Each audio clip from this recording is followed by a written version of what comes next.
Item ಯಾವುದೇ ಇರಲಿ try ಮಾಡಿ ಆಚಿ ಚಿಕನ್ ಮಸಾಲಾ. ಜಿಲ್ಲಾ ಪಂಚಾಯಿತಿ ಸದಸ್ಯ ಯೋಗೇಶ್ ಗೌಡ ಕೊಲೆ ಪ್ರಕರಣಕ್ಕೆ ಸಂಬಂಧಪಟ್ಟಂತೆ ನಾಳೆ ಶಿಕ್ಷೆ ಪ್ರಮಾಣವನ್ನ ಪ್ರಕಟಿಸಲಿರುವ ಜನಪ್ರತಿನಿಧಿಗಳ ಕೋರ್ಟ್.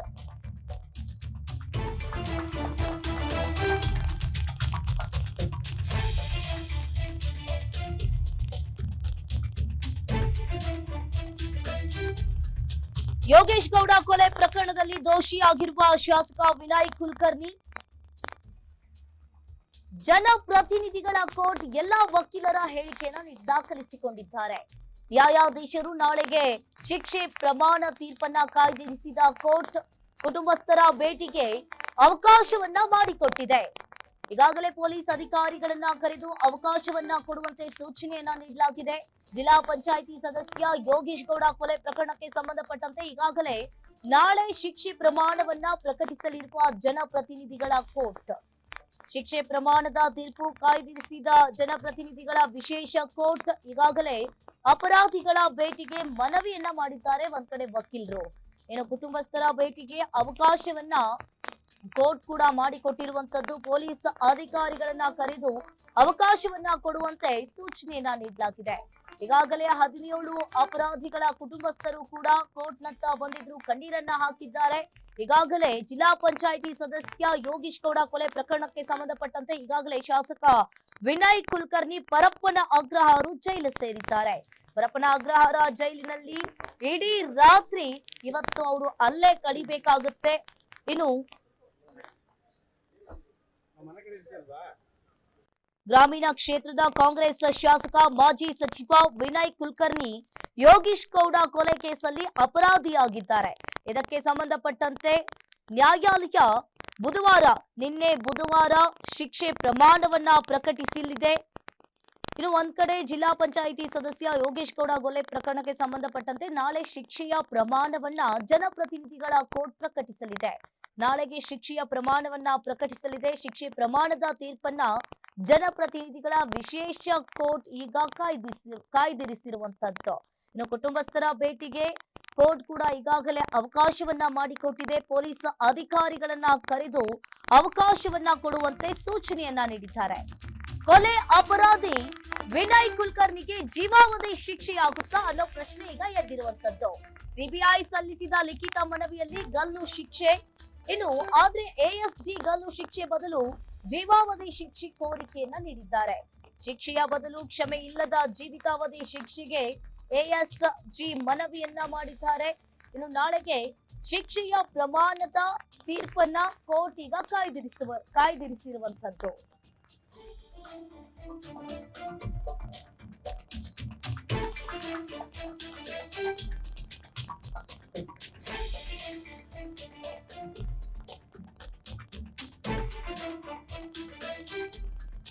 ಈಗಾಗಲೇ ಕೊಲೆ ಅಪರಾಧಿ ವಿನಯ್ ಕುಲಕರ್ಣಿಗೆ ಜೀವಾವಧಿ ಶಿಕ್ಷೆ ಆಗುತ್ತಾ ಅನ್ನೋ ಪ್ರಶ್ನೆ ಈಗ ಎದ್ದಿರುವಂತದ್ದು. ಸಿಬಿಐ ಸಲ್ಲಿಸಿದ ಲಿಖಿತ ಮನವಿಯಲ್ಲಿ ಗಲ್ಲು ಶಿಕ್ಷೆಗೆ ಕೋರಿಕೆಯನ್ನ ನೀಡಿದ್ದಾರೆ. ಇನ್ನು ಆದ್ರೆ ಎಎಸ್ಜಿ ಗಲ್ಲು ಶಿಕ್ಷೆಯ ಬದಲು ಜೀವಾವಧಿ ಶಿಕ್ಷೆಯ ಕೋರಿಕೆಯನ್ನ ನೀಡಲಾಗಿದೆ. ಶಿಕ್ಷೆಯ ಬದಲು ಕ್ಷಮೆ ಇಲ್ಲದ ಜೀವಿತಾವಧಿ ಶಿಕ್ಷೆಗೆ ಎಎಸ್ಜಿ ಮನವಿಯನ್ನ ಮಾಡಿಕೊಂಡಿದ್ದಾರೆ. ನಾಳೆಗೆ ಶಿಕ್ಷೆಯ ಪ್ರಮಾಣದ ತೀರ್ಪನ್ನ ಕೋರ್ಟ್ ಈಗ ಕಾಯ್ದಿರಿಸಿರುವಂತದ್ದು.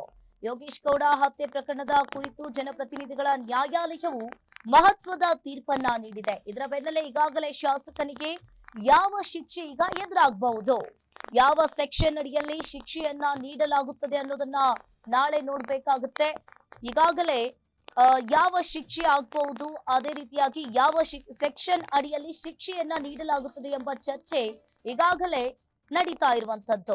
ಧಾರವಾಡ ಜಿಲ್ಲಾ ಪಂಚಾಯಿತಿ ಸದಸ್ಯ ಯೋಗೇಶ್ ಗೌಡ ಹತ್ಯೆ ಪ್ರಕರಣದಲ್ಲಿ ಶಾಸಕ ವಿನಯ್ ಕುಲಕರ್ಣಿ ಅವರು ದೋಷಿ ಎಂದು ಈಗಾಗಲೇ ಸಾಬೀತಾಗಿದ್ದು, ರಾಜ್ಯ ರಾಜಕಾರಣದಲ್ಲಿಯೇ ಈ ಬೆಳವಣಿಗೆ ಈಗ ಒಂದ್ ರೀತಿಯಾಗಿ ದೊಡ್ಡ ಸಂಚಲನವನ್ನೇ ಮೂಡಿಸಿದೆ ಅನ್ನೋದು ಗೊತ್ತಾಗ್ತಾ ಇರುವಂತದ್ದು. ಸುದೀರ್ಘ ಕಾಲದ ತನಿಖೆಯ ನಂತರ ಜನಪ್ರತಿನಿಧಿಗಳ ವಿಶೇಷ ನ್ಯಾಯಾಲಯವು ಈಗಾಗಲೇ ವಿನಯ್ ಕುಲಕರ್ಣಿ ವಿರುದ್ಧದ ಆರೋಪಗಳನ್ನ ಎತ್ತಿ ಹಿಡಿದಿದೆ. ನಾನು 27 ವರ್ಷದಿಂದ ರಾಜಕಾರಣಿಯಾಗಿದ್ದೇನೆ. ನನ್ನ ಜನ್ಮದಲ್ಲಿ ನಾನು ಯಾರಿಗೂ ಕೂಡ ಕೇಡು ಬಯಸಿಲ್ಲ. ನನ್ನ ರಾಜಕೀಯ ಬೆಳವಣಿಗೆ ಸಹಿಸಲಾಗದೆ ಈ ತರ ಮಾಡಿದ್ದಾರೆ. 3 ಸಲ MLA ಆಗಿದ್ದೇನೆ, 1 ಸಲ ಮಂತ್ರಿ ಆಗಿದ್ದೇನೆ. ಇನ್ನು ಪಾರ್ಲಿಮೆಂಟ್ಗೆ 2 ಬಾರಿ ನಾನು ಸ್ಪರ್ಧೆಯನ್ನ ಮಾಡಿದ್ದೆ. ನನ್ನ ಕುಟುಂಬದ ಇತಿಹಾಸ ತುಂಬಾ ಒಳ್ಳೆಯದಿದೆ. 2 ಹೆಣ್ಣು ಮಕ್ಕಳಿದ್ದಾರೆ, ಒಬ್ಬ ನನಗೆ ಮಗನಿದ್ದಾನೆ ಅಂತ ಕಣ್ಣೀರನ್ನ ಹಾಕಿದ್ದಾರೆ.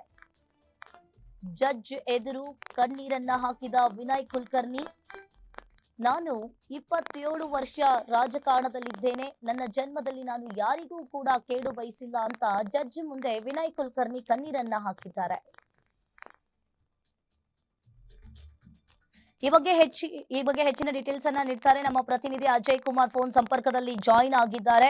ಎಸ್ ಅಜಯ್, ಇಲ್ಲಿ ನಾಳೆ ಶಿಕ್ಷೆ ಪ್ರಮಾಣವನ್ನ ಜನಪ್ರತಿನಿಧಿಗಳ ಕೋರ್ಟ್ ಕೂಡ ಪ್ರಕಟಿಸಲಿದೆ. ಎಲ್ಲಾ ವಕೀಲರ ಹೇಳಿಕೆಯನ್ನ ನ್ಯಾಯಾಧೀಶರು ಈಗ ದಾಖಲಿಸಿಕೊಂಡಿರುವಂತದ್ದು ಏನಿದೆ, ಇದ್ರ ಬಗ್ಗೆ ಹೆಚ್ಚಿನ ಡೀಟೇಲ್ಸ್ ಅಜಯ್?